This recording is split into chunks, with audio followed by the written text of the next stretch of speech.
আসন্ন ১৩তম জাতীয় সংসদ নির্বাচনে ইশতেহার ঘোষণা করেছে ইসলামী আন্দোলন বাংলাদেশ। জনপ্রত্যাশার বাংলাদেশ শীর্ষক এই ইশতেহারে ৩০টি মৌলিক দফা এবং ১২টি বিশেষ কর্মসূচি অন্তর্ভুক্ত করা হয়েছে। বুধবার রাজধানীর পুরনো পল্টনে ইসলামী আন্দোলনের কেন্দ্রীয় কার্যালয় থেকে আনুষ্ঠানিকভাবে এই ইশতেহার ঘোষণা করেন দলটির আমির চরমোনাই পীর মুফতি সৈয়দ মোহাম্মদ রেজাউল করিম। তিনি বলেন, আমাদের ইশতেহারের নামকরণ করা হয়েছে জনপ্রত্যাশার ইশতেহার। কারণ মহান স্বাধীনতা যুদ্ধ এবং জুলাই গণঅভ্যুত্থানের মধ্য দিয়ে যে জনপ্রত্যাশার উন্মেষ ঘটেছে, রাষ্ট্র পরিচালনায় তা প্রতিফলিত করার অঙ্গীকার নেই আমাদের এই ইশতেহার। চরমোনাই পীর বলেন, নির্বাচনের মাধ্যমে রাষ্ট্রের পরিচালক ও রাষ্ট্রের নীতি নির্ধারণ হয়, আর নির্বাচনের আগে ইশতেহারের মাধ্যমে জাতির সামনে দলের নীতি ভাবনা ও দেশ গঠনের রূপরেখা উপস্থাপন করা হয়। আসন্ন ১৩তম জাতীয় সংসদ নির্বাচনে ইসলামী আন্দোলন বাংলাদেশ তার নীতি ভাবনা, দেশ গঠনের রূপরেখা কর্মসূচি উপস্থাপন করার জন্য এই ইশতেহারে পেশ করেছে।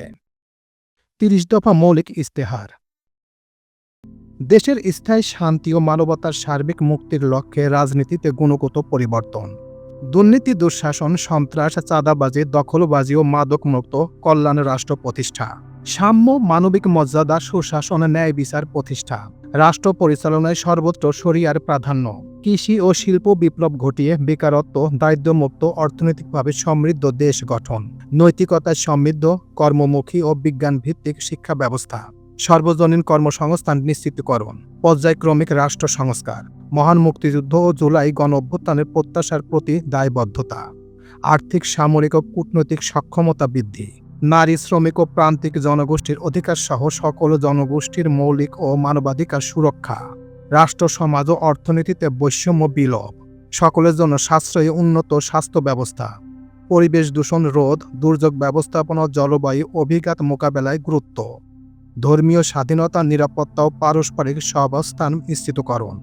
শুধু দুর্নীতি ও সন্ত্রাস দমন নয়, নির্মূলকরণ কর্মসূচি গ্রহণ, শুধু আইনের শাসন নয়, ন্যায়ের শাসন প্রতিষ্ঠা, জনমনের যথার্থ প্রতিফলন, সুষ্ঠু নির্বাচন, কার্যকর সংসদে প্রতিষ্ঠা, পিআর পদ্ধতি বাস্তবায়ন, মানুষের সার্বিক কল্যাণ, ধর্ম ও রাজনীতির সমন্বয়, দুর্নীতি, সন্ত্রাস, খুন ও অর্থনৈতিক পেশার সঙ্গে জড়িতদের রাজনীতিতে নিষিদ্ধকরণ, খুন, গুম, মিথ্যা, গায়েবী মামলা, জুলুম, নির্যাতন ও দুঃশাসনের অবসান, জনগণের বাক স্বাধীনতা এবং গণমাধ্যমের নিরাপত্তা ও স্বাধীনতা নিশ্চিতকরণ, নারীদের শুধু সম অধিকার নয়, অগ্রাধিকার প্রতিষ্ঠা, শিল্প উদ্যোক্তাদের ঋণ প্রদান এবং গ্যাস, বিদ্যুৎ, পানি, সুয়ারেজ, আমদানি রপ্তানি কার্যক্রমে ওয়ান স্টপ সার্ভিস চালু, সকল শিক্ষা প্রতিষ্ঠান জাতীয়করণ, কাওমি মাদ্রাসার ডিগ্রিধারী সহ দক্ষ যোগ্য ওলামায়ে কিরামকে সরকারি সুযোগ সুবিধার আওতায় আনা, সড়ক নিরাপদ করতে প্রয়োজনীয় সকল ব্যবস্থা গ্রহণ, বাংলাদেশকে ১৫ বছরের মধ্যে উন্নত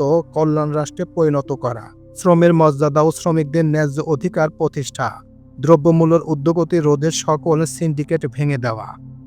১২টি বিশেষ কর্মসূচি।